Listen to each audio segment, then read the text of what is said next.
Hello दोस्तों, self investing इस YouTube channel में आप सभी का स्वागत है। आज यहाँ पर हम डिस्कस करेंगे आईआरएफसी के बारे में दोस्तों, जिसके आज क्वार्टर वन के रिजल्ट दोस्तों अनाउंस हो चुके हैं। आईआरएफसी जो यहाँ पर कंपनी है, उसके क्वार्टर वन रिजल्ट में कंपनी का जो परफॉर्मेंस है दोस्तों, वो काफ़ी शॉकिंग रहा है और उसी के बारे में यहाँ पर हम अंडरस्टैंडिंग करेंगे। कंपनी ने निवेशक के लिए कुछ डिविडेंड वगैरह दिया है क्या, तो वो भी मैं आपको बता देता हूं। वैसे अनाउंसमेंट से रिलेटेड अगर हम देखें आईआरएफसी के बारे में दोस्तों, तो आपको रिजल्ट से रिलेटेड अनाउंसमेंट देखने को मिलेंगे और इसके अंदर दोस्तों कंसोलिडेट और स्टैंडअलोन बेसिस के ये कंसेप्ट नहीं देखने को मिलते हैं।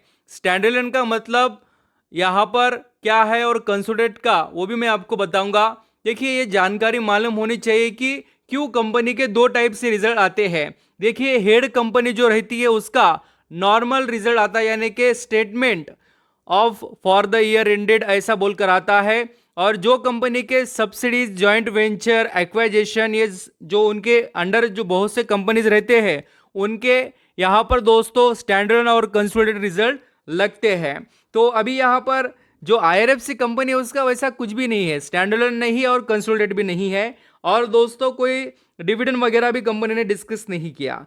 तो चलिए, आपके लिए पहले हम फटाफट कंपनी के रिजल्ट देख लेते हैं और आप नोटिस करना यहाँ पर क्या लिखा है, statement of unaudited financial result for the year quarter ended 30 जून 2025, ये ऐसा होता है। तो बाकी के रिजल्ट में हम क्या देखते हैं यहाँ पर, स्टैंडर्ड या कंसोलिडेटेड बेसिस पर ऐसा। तो ये सभी फिगर्स इन करोड़ में है। चलिए हम देख लेते हैं कंपनी के दोस्तों इनकम के बारे में। अब जो सभी हम रिजल्ट के फिगर देख रहे हैं वो इन करोड़ में है।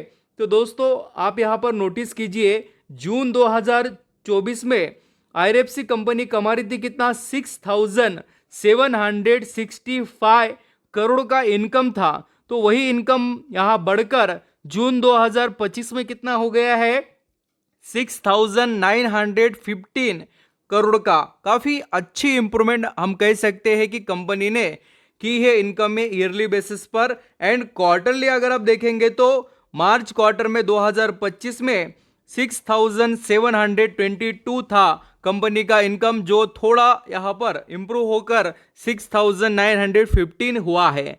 तो इनकम चाहे क्वार्टरली हो या ईयरली, आईआरएफसी कंपनी का दोस्तों बढ़ रहा है क्वार्टर वन 2025 में। अगर हम अभी प्रॉफिट की बात करें तो इसमें भी आपको काफ़ी इंटरेस्टिंग ग्रोथ नजर आएगी कंपनी के नंबर्स में। तो पिछले साल आईआरएफसी कंपनी कमा रही थी कितना, नेट प्रॉफिट 1,576 करोड़ का, वो दोस्तों बढ़कर कितना हो गया है, 1,745 करोड़ का। यानी 1576 जो कंपनी का करोड़ का नेट प्रॉफिट था वो बढ़कर 1700 यहाँ पर 45 हुआ है। तो काफ़ी अच्छी इंप्रूवमेंट आपको नजर आएगी। एंड दोस्तों आप क्वार्टरली बेस पर देखेंगे तो कंपनी पिछले क्वार्टर में कितना कमा रही थी, नेट प्रॉफिट 1,681 करोड़ का, वो यहाँ बढ़कर हो चुका है 1,745। यानी कंपनी के रिजल्ट में ऐसा नहीं कह सकते हैं कि कुछ गिरावट हुई है, बट दोस्तों एक अच्छी इंप्रूवमेंट कंपनी ने की है, इसमें कोई डाउट नहीं।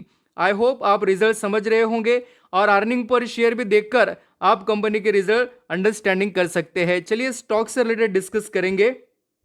यहाँ पर इंडियन रेलवे फाइनेंस कॉर्पोरेशन यानी आईआरएफसी का शेयर देखेंगे तो कोई बड़े एक्टिविटीज में आज देखने को नहीं मिला और मार्केट भी एक्सपेक्ट कर यही चल रहा था कि एक नॉर्मल रिजल्ट आएंगे। ज़्यादा कोई धमाका किया नहीं है ऐसा हम कह सकते हैं। रिजल्ट में ठीक ठाक तरीके से कंपनी ने रिजल्ट अपने प्रेजेंट किए दोस्तों, तो अच्छे खासे ही रिजल्ट है, इसमें कोई डाउट नहीं है। कंपनी देखिए बहुत से हम चेक करते हैं, देखते हैं तो उनके बहुत से लॉसेस वगैरह रहते हैं, बट ये कंपनी आगे बढ़ रही है, पॉजिटिव परफॉर्मेंस है, ये एक बहुत अच्छा और हम कहेंगे कि बढ़िया सिंबल है कंपनी के लिए कि कंपनी में यहाँ पर अच्छी ग्रोथ है। Thank you so much.